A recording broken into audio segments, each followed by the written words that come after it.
Welcome to the Insomnia Project. Sit back, relax, and listen as we have a calm conversation about unordinary things, or ordinary things, I should say, that you can listen to and that you don't feel like you have to listen to the end of. You can go wherever this takes you. It's just a distraction from anything that's going on. I'm your host, Marco Timpano. I'm Amanda Barker, and I am giving you permission to gently shut your eyes or let your gaze become unfocused and just dream off. You don't have to attach to any piece of this, but you can just follow along and enjoy the journey with us. We don't know where it's going either. So we're here for the ride in this life, aren't we, Marco? We certainly are. And I'm here for this coffee I just made. How is it for really you? Good. So good. This is the second coffee Marco's made me today. So it's a 2 coffee day. Not something we always do here. But our work today is mostly from home. And so I said, you know what I would like? I would like a second coffee. And I was like, I want one too. I can't always do a second coffee, but today's a day where I feel like I can.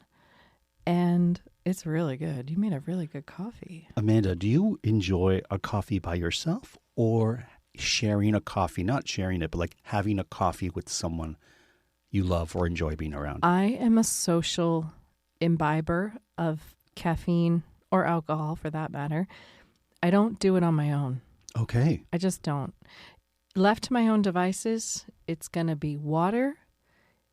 It might be an iced chai as a treat or just an iced tea of some version. I love an iced chai. I know. And we have some. I know. We have the chai syrup. I didn't realize. I was going to open it yesterday, but I was like, it's perfect. Should I open it? Yes. Seeing as we're going away. Oh, yeah. But it keeps. It keeps. Yeah. Well, that's something to look forward to this afternoon, a nice chai. We are going this weekend to see our little nephew in Halifax. I can't wait. I can't wait. Actually, either. I just need to correct that. We're going to see, it's a special occasion for our little nephew, but that's not all. We're going to see our bigger nephew. Which I can't wait to just give a big squeeze to. I miss him so much. I haven't seen him. Of our nephews and niece, he's the one I haven't seen the most. It's been a year, maybe more, and really miss him. And he's doing chin-ups, which I can't do, so I want to see him do chin-ups. He's so sweet, and I just miss him so much.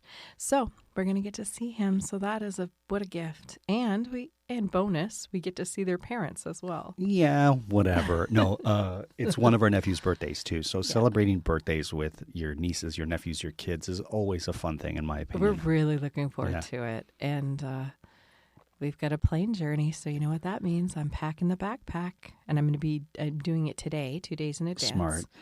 And I'm going to be very meticulous. And judicious, because we are not packing a proper carry-on wheelie. And if you want to go back a few episodes, if you heard our neck roll episode, we're packing the neck rolls, folks. And I'm packing because it's still cold, mostly, in this country of ours. So I'm wearing my big puffy jacket that comes with a little bag attached to it. And the whole jacket goes into that bag, and that becomes a pillow on the plane as well as my toque, also known as a beanie or cap. But we're in Toronto. We're going to call it a toque. I always call it a toque. By its rightful name. Yes. And if I have a scarf or anything to put into the toque, that can become a pillow. It's a 3-pillow flight, but a no-luggage flight. Right. And Amanda, are you bringing your yellow backpack, which our listeners might know from the backpack episode, which is a favorite episode? Yeah, and I am packing that backpack. And Marco, I even found a little portable deodorant. Or I've used portable deodorant. Well, small. It's like the size of my thumb. It's a really tiny really? one. Yeah. You're really excited about that. Sorry, maybe too excited for this podcast. Maybe I am. I know. But Where'd you find that? I had one and I used it a long time ago, but we got it in a travel kit, like on a plane or something. And I don't know what plane, I don't know, like a layover or something. Anyway, and you must have taken it out and you don't realize, I don't think you knew what it was. Probably not. It's really tiny, but like I said, it's the size of my thumb. And Amanda, what's this Swiss Army toothbrush I saw that you had that folds in on itself? I was like, where did this come from? That's from Ottawa. Remember in Ottawa, I needed you to go to the convenience store. Or no, I went to the, I yeah. went to the, so I bought, they had a travel kit and it was like, I don't know, $10, $15. And I was like, you know what? It's got toothbrush, toothpaste, and it's a toothbrush that folds onto itself. So that is probably what I'm bringing. Because we needed toothpaste or something. I think I forgot my toothbrush. I think that's why. I don't remember we needed some aspect of that, but I bought the whole case just to have. So now I have that. So, but I mean, I am being really ruthless. It might be a one lipstick trip. I'm packing my makeup toiletry bag. I'm using the tiniest one. It's all tiny stuff, all stuff that can be jettisoned there. We're even getting pajamas sent to us. It's a bit bougie, but it's our like splurge. And you know me, I am not a fast fashion girly, as the TikTokers say. That is not me. However, I don't want to spend the time finding secondhand clothes. Now listen. So you've sent pajamas to Halifax? For both of us, okay. And they're matching. I love it. They were $15 each. Are they the long ones, like the Christmas ones? Yeah, those they're are like, my favorite. They're not specifically Christmas, but I think that's why they're cheap, because they were intended for that. And they're very warm. Does it say something like "I dream of you at night" on it? Or no, there's no writing on there's it. No writing. They're red and black plaid pants with looks very velour. Oh, black long sleeve top. Now, I just need to say, because they're likely listening, that our very sweet sister-in-law and my brother would gladly lend us any of their sweats, clothes, things to sleep in. And we'll probably borrow them. But for this trip, it's just for $30. We could get pajamas for those 4 days, versus, do you just turn my mic up? I did turn it up. Okay, so now I'm a little louder for everybody. But it's okay, because I'm going to make the top end louder, so they won't necessarily know that. Nobody will know. But if they do know, then they know. Yeah, I just know that we're going to want, Halifax is many things. Warm is not a word I'd ever associate with it, not even in the summer. So I just want some hardcore pajamas to live in for 4 days, and then they can be donated. Or if they want to store them for our next trip, they can. Store them. I know, it takes up too much room. It does take up room. Maybe we bring them back. We'll have room in our little neck pillows, because we're bringing a couple things for the nephews. That's right. So maybe we'll have some room. I wanted to mention, Amanda, that today's show is going to be about one of my favorite topics, thanks to our listener, Susan, who wants to know what our pen preferences are. You love a pen. Look, when it comes to pens, pens, a writing. This is for you. So here's the thing, folks. And I'll chime in a little, but honestly, this is Marco's terroir, as it is. Oh, do you like that? I love that. I don't think I pronounced I know that for wine, but I didn't think that for terroir. So here's what I'm going to say. Don't buy me pens.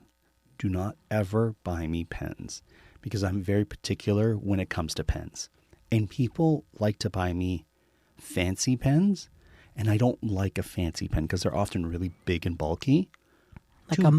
Should I name the brands? Yeah, sure. Like a Mont Blanc? Well, no one's bought me a Mont Blanc because they can run thousands of dollars, but that style. Do you want a Mont Blanc? Never. You're hard to buy for. Never, Get ever, ready. never. Happy Easter. It's too heavy for my delicate hand. Okay. It's like I'm holding a brick. He is delicate, folks. I don't want to write with a brick. I want to write with a pen. And I would be fine with a brick. So I like much like Susan, I like a pen where the ink dries quick, because otherwise there's smudge happening. My hands get blue. Yeah, you or get black. the old finger smudge. How many cards have I given lovingly to people I love throughout the years, friends, family, where I write a long dissertation about the nature of our relationship and what they mean to me, and it's just smudge town. Yeah. And Amanda's the card giver of the century. I've never met anyone who spends more time writing and getting perfect cards for people. Listen, I love cards. I love flowers. When I die, in lieu of donations, please send flowers. Okay, there you go. So and I mean that. I love flowers. I just think flowers exist to make the world smell better, look brighter, and feed the bees. 3 things I love. What better gift than flowers. So for me, send pens, but just only send my favorite pens. So I like a Pentel pen, and I have them right up there. I don't know if you can see. This is how, see, we still, after how many episodes, I'm still learning about you. I've never even heard the brand Pentel. Pentel and pen. It is apparently your favorite pen. R50. Pentel R50. I see Dash it now. CO. I would never have known that was even there. So hard to find. They only make them in Japan now. It was a pen that was made. Why is that? Because I don't know. Oh, those green pens. See, I would call it Marco's green pen. So I used to get them in France. I sound so bougie right now, but it's not I true. love it. Listen, this is one of the things I love about you. I don't know anybody else on this planet, but there are people, I just don't know them, who feel the way you feel. So the first time I had this pen was in France when I was backpacking with Loretto, a good friend of mine. And I got this pen. That is so specific. So specific. That you remember a pen from a backpacking trip when you were like in your 20s. Yeah, we're talking decades and decades ago. Oh my goodness. So I bought this pen just casually in a store in France. And I wrote postcards with it. And it was so accurate and so precise that I could write a lot on the postcard. It didn't smudge, but it's inky, which I love. Blue, which is my favorite color to write in. I don't love a black pen. Yeah. Though I do like the black pens from your work because the ink, I have learned this about you. Why don't you like black? Like, he has a real preference for blue ink, folks. Like I learned that. That's a marriage learning thing. When we started, I'm like, just write with this. And he'd be like, no. I'm like, why? I don't like writing in black ink. It's the devil's ink. Okay. No, it's not that. I have learned that stories that I think are lovely and charming might not feel lovely and charming on your end of the conversation. So I hope this isn't one of those. No, but here's the thing. So for me, I don't like black ink unless it's a true black. So the black has to be an inky pen like the ones from your work. But a lot of inks, like a Big Pen black, it doesn't come out truly black. It comes out mottled or gray black. And I just don't love it. We should address the ones from my work because people don't know what that pen is. Yeah, do you have one here? I don't. I have some in my bag, I think. So I'll describe them, but I don't know the make and model because that's not my world. Sure. But they're silver with black. They have the name of my work in black. And I don't know who ordered them or what happened, but one day they were there. And everybody was like, oh, these pens, they're the best pens. And I work with a lot of directors and producers, and those are people that have to do a lot of writing. Sure.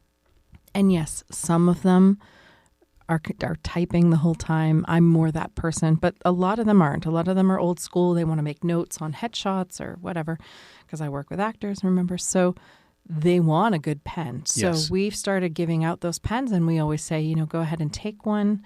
Because obviously it's branded with my work. So it's like a little bit of good faith advertising. And people do love them. And they are great pens. They're great pens. So that's the one where I like the black ink. But I'll always choose blue over black. It's just a preference of mine. I think it looks more elegant.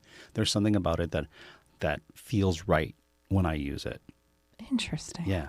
And so for me... When did you develop that preference? Like, has that always been a thing? Like in high school? Or? I also have a feeling that black ink has a different smell to it. And I think it might be sort of psychosomatic where I associate the smell, or there's something about it. I think I primarily used blue in school when I went to school, we didn't have computers. We didn't have typewriters per se. And as kids, you used pens or pencils. And so I always prefer a pen over a pencil. That is true. Okay. And so blue was just my thing. I don't know. You know what I love about this conversation? I just need to take a quick beat here. Oh, that was me touching the mic. I'm sorry. It's okay. I think of myself as a pretty intuitive and, dare I say, sensitive person. For sure. And sometimes I bristle at the word sensitive because people will say, well, my child's sensitive. And I'll be like, well, all kids are.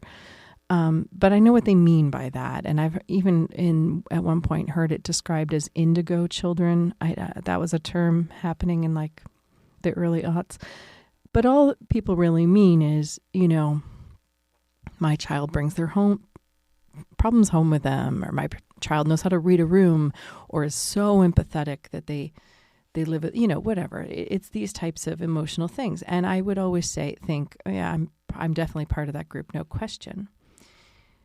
But it just goes to show that all of us are, quote unquote, sensitive in different ways. Of course. And so, yes, I might, the lunchroom in my junior high, whatever. I don't want to trigger anybody with, but I was sensitive to people and reading a room and all those things. Sure. And I'd like to think I still am. But I will say I have never in my life thought about the smell of ink. That is a sensitivity, a specificity that just blew right past my brain. And sometimes, there's things like in my mom's house. My mom is like that too. There are certain things that she's very particular about that I just am not. I just don't have that brain that is sensitive to that thing. Sure. And so I think it just goes to show that all of us have our specificities. 100%. Sometimes they are within interpersonal relationships or aspects of. And I'm not saying you're not with interpersonal relationships. But you're highly sensitive that way. It's just in different ways. But it just goes to show that every human and child, but every human has their own specific things that they notice, that have meaning to them, that they think about. And ink is one of yours. Yeah. And, ever since, because I used to like to draw, and my mom has a coffee table that when I was a child, I would press really hard with my pens and pencils, that the impression of me writing my name is on the coffee table because I would press so hard because it was a wood. I'm sure your mother didn't love that in the moment, but I love that. Yeah. And I would do my R backwards or something, and it would, and I was always drawing fish because I was really into fish. I still am, but especially as a young child, I would always draw fish. So I think the pen was a tool for me, an artistic sort of thing, an outlet, if you will. And so I always loved writing. I loved drawing, and I can do calligraphy, as you know. And so I'm good with letters. Like I can make letters look nice. I can make them look. I'm really good at copying someone's signature. Like I could do that too. Like if I watch you do it. Yeah. And so that's just it. Like these are such specific details and none of them belong to my set of skills. Sure. And that's I love that. So let me ask you this, Amanda, because I have a definite take on this. Do you prefer a pen that has a click or a cap? So you click it to have the pen be used, or you remove the cap? Okay, that's not something that I've ever cared about. Okay. The only aspect of either, if you put two in front of me and said all things are the same, then the first question in my head is, what is more likely to leak in my bag? Oh. And I want the one that's less likely to leak in my bag, which for me would probably be a cap, because if it leaks, the cap's going to catch more than the old clicker that just retracts. So I think I would go cap, because that would be the only, as long as they both write well, as long as they get the job done, then it would just be what is better for travel and transport, honestly. For me, cap, because the clicker, or whatever you call that, I'm sure there's a special name for that, sits and touches my hand in a way that I can feel it. Oh. Yeah, so not that I can't write with it. We're both caps. We're both caps. But for different reasons. Interesting. Do you remember pocket protectors, and did you ever have one? I do remember them. I never had one, I don't think, but I do remember them being synonymous in the 80s with like an 80s nerd on it. So if you were playing a nerd, you'd do the glasses with the tape, like if you were a nerd for Halloween, whatever that means, you'd do the slicked, parted hair in the middle, you'd probably do the glasses with the tape, and then you do the pocket protector. For sure. With pens, and you'd button up, and you'd wear maybe a bow tie or suspenders. I'm just really describing Urkel from that Urkel show that I don't remember. Or a Big Bang Theory guy. Oh, were they like that too? They were kind of, I think, what's his name? The tall guy. It was a little on the nose by the time that came out. But what's the tall guy's name? Do you remember? No. The tall guy, anyways. I'm going to be honest with you. I've never sat and watched an entire episode of Big Bang Theory. Sheldon. Okay, yeah. I should remember that because there's a whole spinoff, Young Sheldon. Right. So it's Sheldon, played by a brilliant actor, tall guy. Tall guy. Good old tall guy. Very, very much Jimmy Stewart vibes on him. Yes. And I think he played Jimmy Stewart, didn't he? If he hasn't, he should. I think he did, or he did a version of It's a Wonderful Life. I might be making this up, but I think he did. Now, this is the part where Bill, our Criterion Collection movie aficionado cinephile. Riviera Rats is his latest podcast. An episode just dropped. I can't wait to listen to it. It's a great podcast. I'm excited because I'm saving it for the flight. It takes me through the flight, and I really enjoy listening to him talk about movies that specifically. If you're a cinephile, it's fantastic. If you're not, you learn from it. And then his other podcast, which is called Bad Gay Movies, Bitchy Gay Men. Another favorite. That's more funny. Just like a BGM. Yeah. So Bill will know. Their Oscar wrap up. I don't know if we did a shout out. I know we're a little late on that, but oh my gosh, that's funny. I look forward the three of them to it. Are so funny. He did a version of the song for, what's that movie? One Battle. I don't want to sing it. No. We're too late into the podcast. I hope people are asleep by now. But he sings a version of a Diane Warren version of what, and I can't get it out of my head. I just need to explain very quickly. He talks about the legend that is songwriter Diane Warren and how she's been nominated, I think now 14 times for Best Song for Oscars and hasn't won. But he was saying how, she gets, sometimes now it's like she's like her own genre of songwriting. And wouldn't it be nice if she could write for some of these edgier movies, right, like One Battle After Another? Yeah. And then he does a version of what her version of that song would sound like. And we do sing it on the daily. I'm not going to sing it here. No, you've got to listen to that episode of his podcast, they are BGM. So funny, though. Do you remember the show The Fall Guy? This took a turn. Yeah, I mean, I was still on ink. Because we were talking about the tall guy, and then I thought of The Fall Guy. A little bit. Who was the guy? It was the guy who played the $6 Million Man.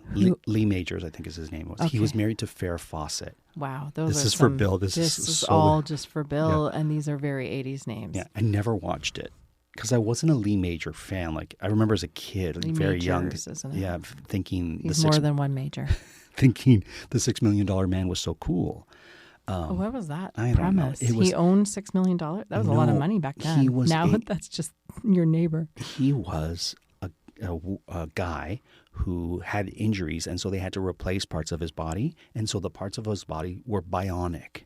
And when bionic was a word that people used, and so these bionic parts cost $6 million, so he could see through one eye very far. His arm was really, really strong. So I dare say, if they remade that show today, I don't know what the dollar amount would be to make a person bionic with their body parts, but $6 million is just, you went to a good hospital. Hair transplant.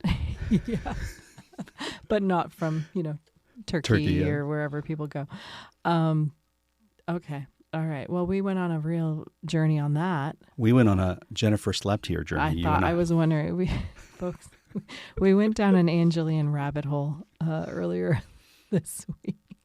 If you're wondering what's going on at this house, there was a big Jillian discussion about the shows that Jillian was in. Amanda sent me a TikTok or a Instagram video of someone talking about Jillian, and I remember as a child, young, thinking she was so beautiful. She was. She had platinum blonde. She had that platinum blonde hair. What's it called? A bob. A bob. And she had the true bob. She had the Dorothy Hamill. Dorothy Hamill, yeah. But platinum blonde. Yeah, so make it sexy. Yeah. Make Dorothy Hamill, but make it sexy. And she was on a show called It's a Living, where she was a waitress. Marco, It's a Living. That's... Oh, what did I say? No, I'm just... I'm trying to yes and you, okay. Sorry. I was like, yeah, because you got to make a living in the 80s. Yeah, and remember 9 to 5? Who would forget? There's a real, let's look at women in their hourly jobs and make entertainment out of it. So from It's a Living, she did this show called Jennifer Slept Here, which lasted a season or two at the most. Best premise ever. Tell us the premise, Marco. So, sexy actress becomes a ghost in her home, and the lawyer who sort of defended her estate now owns the home. Oh, I didn't know that part. Yeah, because I had to look it up. Wow, you really went down. And his teenage son, who's 14, needs help. Marco, I think you're getting really excited. Okay. Like you do when you talk about 80s shows. We started so calmly You're right, with pens and ink. And we're really ramping it up. I think we're going the opposite direction today because Anne Jillian, you can't end with Anne Jillian. You got to open with Anne Jillian. Always open with Anne Jillian. Anyhow, Jennifer slept there, and she did sleep there, and she's a sexy ghost that helps people with their problems, but only romance problems. But it's a teenage boy just trying to figure his life out, and he's the only one that can see her. And so she's the fun character. I think it's problematic today by today's standards. Well, but why? Well, because he's a 14-year-old boy. And he's supposed to be 14? Yeah. Well, it was the 80s, so he was really 25. And she's a Marilyn Monroe type character. Sure. Okay, so there's that. But beyond that, I think even if it was like a young girl and she was helping her out with, her girl things, it's still hard to write when only two characters, like she can only talk to that character. So that gets a little tiresome because then it's all like nobody can see you and I tell your father this or, that's tricky. And yet there's a very popular show right now called Ghosts that has the same sort of premise where... Yeah, that's true. But there's so many of them. It's not... There's so many of them. Not just Jennifer. No. They're all Jennifer. There's like all these Jennifers. And here's what we need to do. I'm thinking about this. Do? We need to get Bill on the podcast again. Okay. To talk about 80s television shows, if that he agrees. That would be a nice journey. Some people would find that very relaxing. And I don't know if it should be me interviewing him. No, it should be you. Because if it's you, it'll be a 3-hour podcast that I have to... It also will be too lively because he makes me laugh more than almost any other person. There's like a couple people in my life that make me laugh very hard. And Bill is definitely one of them. He is one of the funniest people I've ever met. And with that in mind, I don't think it would be a relaxing podcast. We'd have to get a head start on the holiday episode. Here's my thing, folks. You let us know who you want to hear interview Bill. Myself, Marco Timpano. Or me, Amanda Barker. And we will make it happen if Bill agrees. I don't want to speak for him. I think it would be, and just in case anyone's like, both of you, that's not a podcast anyone's going to fall asleep to. No. I'm just going to throw that out there. No, it's not. But So did we wrap on our pens? We have to wrap now. We took an Anne Jillian detour that no one saw coming. No one saw that coming. Here's what I have to say about pens. Don't buy me pens. Thank you if you are thinking of buying me a pen. I don't need a pen. But if you do, only buy me. I already forget. Pentel 150? This Pentel? is why I've never bought you these. Pentel 150. It's a ballpoint pen. It's Pentel. And it is, I'm looking at it upside down. R50CO? R50-CO. Blue. I'll use red just to highlight things. Oh my goodness. And I've got black for emergencies. But I buy them in bulk. Of course you do. And, I didn't finish my story. So I was in France. I discovered this pen. Loved it. Loved it. Loved it. Bought 4 or 5. Came home. Could never find this pen again. Mm-hmm. So I really... What did Loretto, your traveling companion, say? Did he comment on the pen? He could care less. Yeah, so, yeah. And so I really coveted these pens and used them only when I had to write really special things. I love this about you. You're very unique, and I love it. So I couldn't find it. Cut to having to go to Paris for work. Stop over on the way. Yeah. Flex. Yeah. Years and years later. That's not our life now, folks. We do not go to Paris for work. Although that would be nice. It was so wonderful. Yeah. Found the pens. Scooped up a bunch. Was so happy. Your suitcase is just pens, sir. Why is your carry-on just pens? Used them for years. Mm-hmm. They dried up or I used them all. Sad for 3 years. Cut to, I have to work in Japan. So they fly me to Japan. Again, major flex. This is not our current life. No. And even back then, I just need to say, it sounds like we're big shot business people. So not. We would do it for a lunch. Seriously. I actually think I just broke even on that work. Yeah, I think you did, yeah. But anyways, it was a great experience. And this is the life we're very happy with and chosen, so there's no discontent there. Not but at all. It just sounds so much, I don't know, flexier, bougier.